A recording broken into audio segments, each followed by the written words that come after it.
नमस्कार प्रेक्षकांनो, लग्नानंतर होईलच प्रेम मालिकेमध्ये आपण पाहणार आहोत की बाहेर आता मस्तपैकी पाऊस पडत असतो बारीक बारीक, आणि त्या बारीक पावसामुळे मातीचा खूप छान असा सुगंध येत असतो. तर आता तो सुगंध काव्याला खूप आवडतो. तर पार्थ झोपलेला असतो. मग काव्या पार्थच्या जवळ जाते आणि पार्थला म्हणत असते की बाहेर मस्त छान असा पाऊस पडतोय आणि त्याच्यामुळे त्या मातीचा जो वास येतोय ना, त्याच्यामुळे मला ती माती थोडीशी अशी खाऊशी वाटते आणि वास सुद्धा घेऊसा वाटत आहे, असं आता ती पार्थला म्हणत असते. मग इकडे दुसरीकडे आता जीवा आणि नंदिनी सुद्धा आता रोमॅन्टिक झालेले असतात आणि दोघेही आता एकमेकांचा हात घट्ट बांधून आता डान्स करत असतात आणि दोघेही खूपच रोमॅन्टिक झालेले असतात. त्या पावसाच्या वातावरणामुळे दोन्हीही जोड्या आज खूप अशा छान रोमॅन्टिक झालेल्या आहेत, ते दाखवलेले आहेत.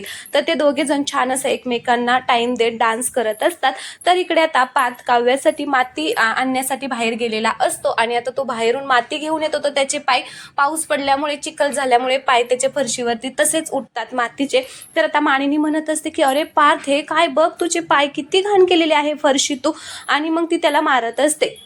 तर आता तिथे जे ताट असते त्या ताटामध्ये सुद्धा आता त्याने काव्यासाठी माती ठेवलेली असते. तर मानिनी ते ताट उघडते तर तिथे तिला माती दिसते. तर ती आता म्हणते की काय इथे माती कोणी आणलेली आहे. तर मग काव्या सरळ आता पार्थकडे बोट दाखवते, कारण आता ती खूप घाबरलेली आहे आणि मानिनीला सांगू शकत नाही की मला माती खाऊ वाटते म्हणून. तर चला, हा छान असा प्रोमो आवडला असेल तर व्हिडिओला लाईक करा, चॅनलला सबस्क्राईब करा. धन्यवाद.